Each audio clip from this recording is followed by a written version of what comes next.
Uhuruchi ọma Igbo ndị ọma na-ege ntị, ekelekwa m. Nnọọ n'akụkọ ụwa tata bụ Tuzdee abalị 18 ma bụrụkwa ahịa Eke abalị 18 nke ọnwa Mee afọ 2021. Tupu ị nụ akụkọ anyị ji bịa, lee isiokwu ga-eme akụkọ ị ga-anụ. Ihe mbigbo mere n'ụlọ nkwari akụ agbagbuola mmadụ 2 na Ogun steeti.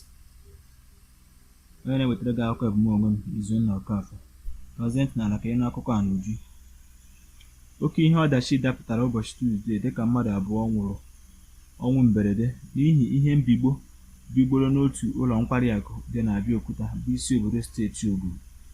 Ihe mbigbo ahụ bụ nke mere n'otu nnukwu ụlọ nkwari akụ na-ewu ewu na steeti ahụ a maara dịka Conference Hotel, bụkwa ụlọ nkwari akụ nke gọvanọ chịbụrụ steeti ahụ n'oge mbụ bụ Maazị Gbenga Daniel. Dịka ndị ọnọmgbe o mere siri kọwaa, mmadụ 2 nwetakwara mmerụ ahụ ma bụrụkwa ndị nọ n'ụlọ ọgwụ ugbu a anara ọgwụgwọ n'ihi ihe mbigbo ahụ, bụ nke a na-enyo enyo na ọ bụ mbigbo ikuku mmụọ, ya bụ gaasị, kpatara ya. N'okwu ya banyere nke ahụ, onye isi nhazi ụlọ nkwari akụ ahụ bụ Maazị Tunde Osinubi, bụ onye na-elekọta ihe na-eme n'ebe ahụ, mere ka a mara na ya bụ ihe mbigbo dapụtara n'ezie, ma kọwaa na ọ bụ ihe mbigbo nke sitere n'ikuku mmụọ bụ gaasị, n'ihi na ite silinda ejiri gbanye ya bụ nke adịgboroja, ma bụrụkwa nke onye na-arụrụ ha ọrụ n'ọnụ ụzọ mbata ụlọ nkwari akụ ahụ buru wee bịa ọrụ, bụzi nke mere o ji gbawa oge ya bụ nwoke ji arụ ọrụ ịgba ihe ọkụ n'ebe ahụ. O mere ka a mara na ya bụ ihe mbigbo gbagburu nwa amadi ahụ ji ikuku mmụọ ahụ arụ ọrụ ozugbo ọ gbawara, gbagbukwa onye ọzọ amaghị onye ọ bụ, merụọkwa mmadụ 3 ndị ọzọ nọ nso n'ebe ahụ, ma kọwakwa na nke ahụ bụ nnọọ oke ihe ọdachi dị mwute. Dịka ọ na-akasi ndị ezinụlọ ndị nke ha nwụrụ n'ihe ọdachi ahụ obi, Maazị Osinubi kpekwazịrị ka mkpụrụ obi ndị ahụ nwụrụ anwụ zuo ike na ndokwa, kpee ka ndị ahụ nwetara mmerụ ahụ gbakere n'oge adịghị anya.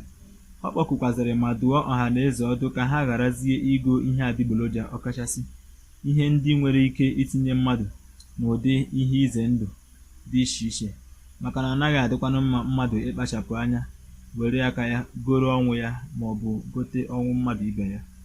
Ọ dị ncheta na ụdị ajọ ọdachi ahụ bụ ihe mbigbo ikuku mmụọ gaasị dapụtara ugboro 2 n'ime izuụka gara aga na Abịaokuta ahụ, wee gbagbuo mmadụ 4 ozugbo n'otu ntabi anya.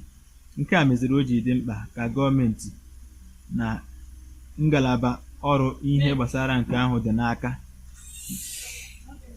dịka ụfọdụ si wee dụọ n'ọdụ lebara ihe ahụ anya, maka na ọ naghị adịkwanụ mma ka otu osisi dụọ mmadụ n'anya ugboro 2. N'ebe a ka akụkọ nke bịara n'isi njedebe, mgbe a na-asị gị daalụ maka ige ntị. N'onwe m bụ Izunna Okafọ. Dịkwa isiokwu mebere akụkọ ya nụrụ ugbu a. Anyị gwara gị na ihe mbigbo mere n'ụlọ nkwari akụ agbagbuola mmadụ 2 n'Ogun. Daalụ maka ige ntị. A sị m ka eke tata ketere gị ihe ọma dịka ị na-ehi ụra. Ndeewo, ka ụfọ.